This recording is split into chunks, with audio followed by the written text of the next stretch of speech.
खबर शामिल करते हैं पाकिस्तान RI न्यूज़ के ब्यूरो चीफ पंजाब मियां मोहम्मद इस्लाम सियालकोट अड्डा से। कुवैत में मुकीम chairman Kuwait Pakistan RI news के चौधरी मोहम्मद इरफान और उनके दोस्त मोहम्मद जवेद नागरा मोहम्मद गुलजार विरक ने अपने दोस्त अहबाब जो कि 50 से 60 की तादाद में थे उनको ईद मिलन पार्टी दी और इस्लामी त्यौहार ईद उल फितर दोस्तों के हमरा बड़े जोशो जज्बे के साथ मनाया।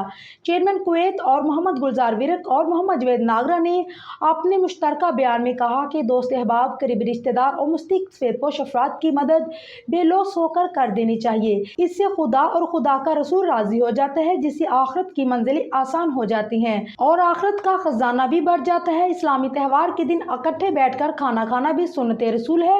इससे कई गम और बलाएं टल जाती हैं और आने वाला बुरा वक्त, मुसीबत, दुख, तकलीफ खत्म हो जाती है और मुसलमान का जहन और जिस्म तंदुरुस्त हो जाता है। और खाने पीने के बाद दोस्त अहबाब ने शुक्रिया अदा किया और दुआएं दी और नेक ख्वाहिशात का इजहार किया।